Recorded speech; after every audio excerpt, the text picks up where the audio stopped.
और साहिल इस वक्त हमारे साथ है। साहिल, यहाँ तो बिल्कुल क्लियर कर दिया गया है जो वक्फ का दावा है वो झूठा है। जो वैसी बात कर रहे थे कि वक्फ की जमीन है और वहां पर जो वक्फनामा है उसमें इसका जिक्र है, ये तमाम बातें झूठी थी। यहाँ पर खास तौर पे इस बात का खुलासा किया गया है कि किसी का भी कोई वहां पर अधिकार नहीं है, कोई स्वामित्व नहीं है।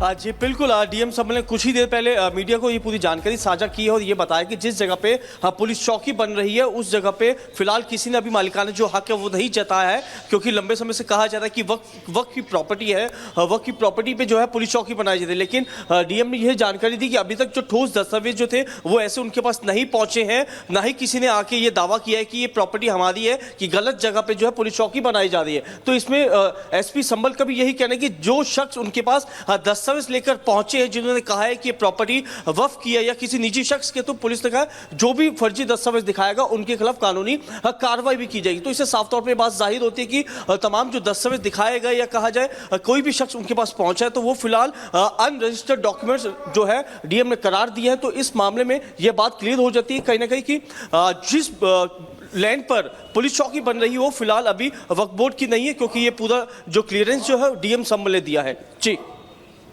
बिल्कुल साहिल, आप तमाम अहम जानकारियां बता रहे हैं। जिस तरीके से इस पूरे मामले में ये भी कहा गया है कि ये वक्फ की ज़मीन नहीं है और इसका भी जिक्र डीएम ने किया है, ना सिर्फ वक्फ बल्कि वहां पर किसी का भी कोई अधिकार नहीं है। बिल्कुल वो जो ज़मीन है जिस पर चौकी बन रही है वो बिल्कुल वो ज़मीन है जो विवादास्पद नहीं है।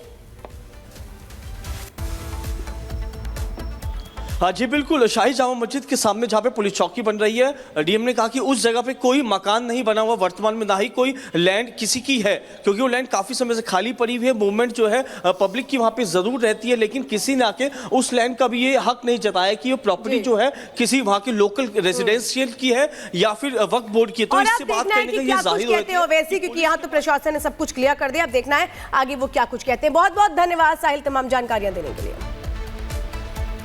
तो देखिए, संभल में कल की का अवतार कब होगा ये तो कोई नहीं जानता, लेकिन संभल में जिस तरीके से पुलिस अधिकारी प्रशासन काम कर रहे हैं इसको लेकर बार बार सवाल उठाए जा रहे हैं। क्योंकि आपने देखा होगा बीते दिन किष्किंधा यात्रा के दौरान जब सीओ अनुज चौधरी जा रहे थे हाथ में गदा लेकर, उसको लेकर बार बार ये सवाल उठाए जा रहे थे एक पक्ष के द्वारा, विशेष समुदाय के द्वारा, कि आखिर पुलिस को इतनी जल्दी किस बात की है।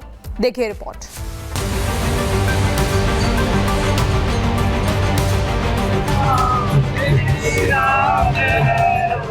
योगी के सिंघम और संभल के सीओ अनुज चौधरी के हाथ में बजरंग बली की गदा है, पीछे हर हर महादेव के जयकारे लग रहे हैं और संभल के सीओ अनुज चौधरी भजन कीर्तन के बीच हाथ में बजरंग बली की गदा लेकर आगे बढ़ रहे हैं। ये वीडियो बुधवार का है, लेकिन जब से सामने आया है कुछ लोगों को परेशान कर रहा है। परेशान इसलिए कर रहा है क्योंकि संभल के सीओ अनुज चौधरी 46 साल से बंद पड़े मंदिर को खुलवाने में शामिल थे।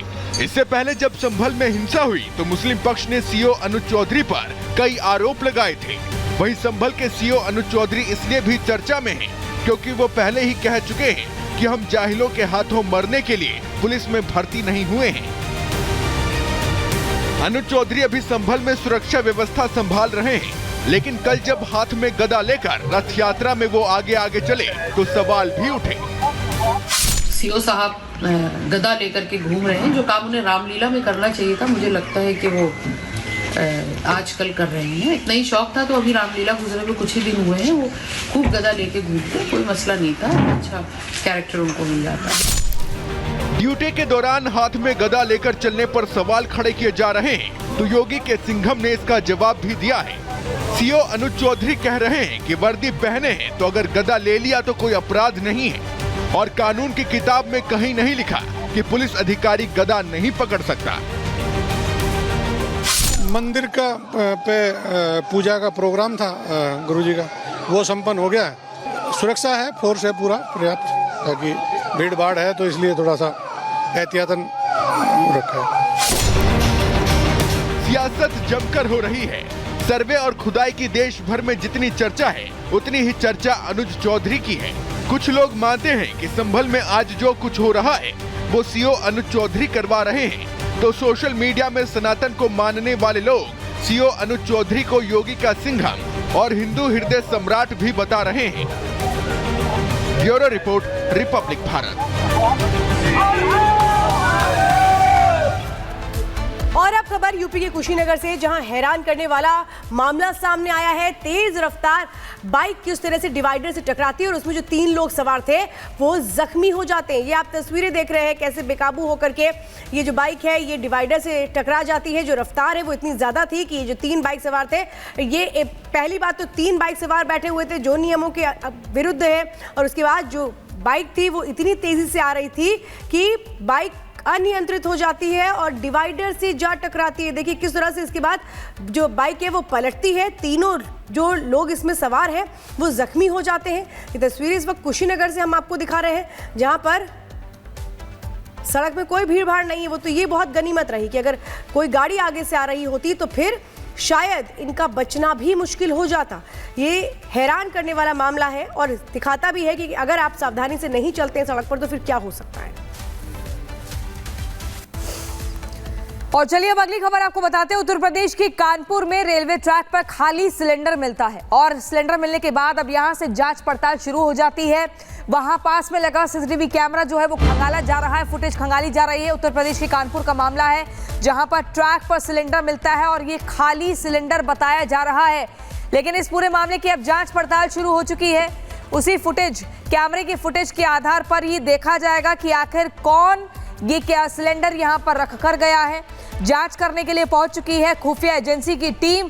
आसपास के सीसीटीवी कैमरे खंगाले जा रहे हैं। बड़ी खबर उत्तर प्रदेश के कानपुर से आपको बता रहे हैं, जहां पर ट्रैक पर सिलेंडर मिला है, खाली सिलेंडर मिलता है। आखिर कौन है इस साजिश के पीछे, क्या मकसद था, क्या कानपुर में डिरेल वाली साजिश को अंजाम देने की फिराक में थे कुछ शैतानी तत्व, ये सब कुछ जांच के बाद ही साफ हो पाएगा। लेकिन तस्वीरों में हम आपको दिखा दें, जांच के लिए टीम पहुंच चुकी है और ऐसे में हर एक पहलू के आधार पर ही जांच की जाएगी और जल्द से जल्द आरोपियों तक पहुंचने का प्रयास भी किया जाएगा। और चलिए विदेशों से जुड़ी कुछ खबरों का भी रुख कर लेते हैं और आपको बताते हैं कि कैसे टेरर अटैक और इसके बाद निशाने पर कौन है। ट्रंप कौन है जो ट्रंप की जान लेना चाहता है, बात करते हैं।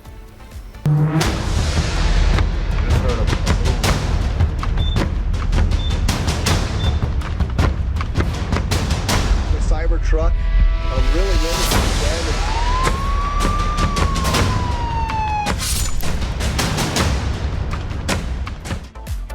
अमेरिका के न्यू ऑरलियंस शहर में नए साल का जश्न मनाने के लिए लोगों की भीड़ लगी हुई थी।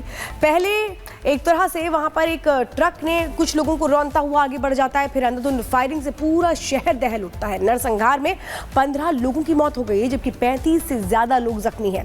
क्या यह हमला ट्रंप को टारगेट करके किया गया था? क्या 20 जनवरी को होने वाले शपथ ग्रहण पर हमलावरों की नजर थी? क्या है पूरी कहानी, इस रिपोर्ट में समझिए।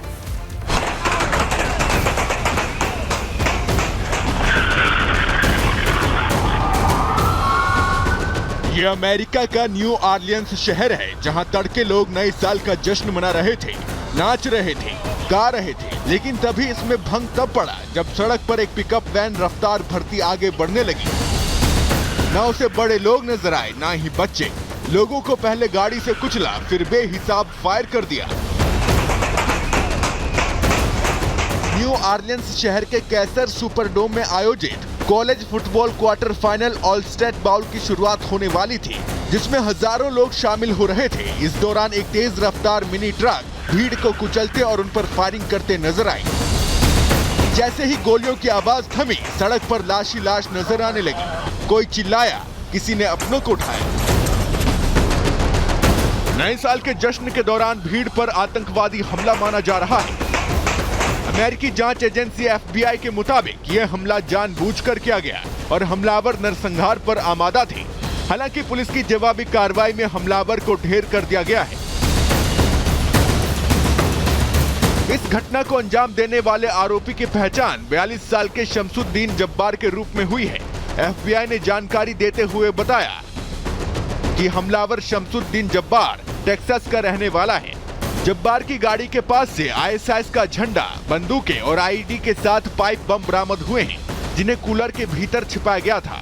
दोनों डिवाइस रिमोट विस्फोट के लिए वायर्ड थे और संदिग्ध के ट्रक के अंदर एक संबंधित रिमोट कंट्रोल पाया गया है। वहीं जब्बार कभी अमेरिकी सेना में सेवारत था, जिसने इस्लाम धर्म अपनाने के बाद अलग तरह का व्यवहार करना शुरू कर दिया था। FBI का दावा है कि इस घटना को किसी एक हमलावर ने अंजाम नहीं दिया, इसमें और लोग भी शामिल हो सकते हैं। आसपास मौजूद CCTV में 4 संदिग्ध नजर आए हैं, जिसमें 3 युवक और 1 महिला शामिल है। अब उसकी जांच की जा रही है। अमेरिकी राष्ट्रपति जो बाइडेन ने घटना की निंदा की है और आरोपियों की मंशा पर खुलासा करते हुए कहा, The killer was an American citizen, born in Texas. He served in the United States Army on active duty for many years. He also served in the Army Reserve until a few years ago. The FBI also reported to me that mere hours before the attack, he posted videos on social media indicating that he was inspired by ISIS, expressing a desire to kill. The ISIS flag was found in his vehicle, which he rented to conduct this attack. Possible explosives were found in the vehicle as well, and more explosives were found nearby. The situation is very fluid, and the investigation has a preliminary stage.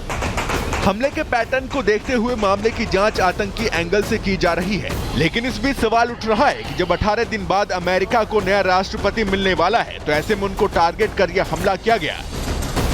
यही वजह है कि आरोपी जब्बार के आतंकी link का पता लगाने की कोशिश की जा रही है, जिससे हमले की असली वजह और इसके पीछे किसका दिमाग था मालूम चल सके। Bureau report, Republic Bharat.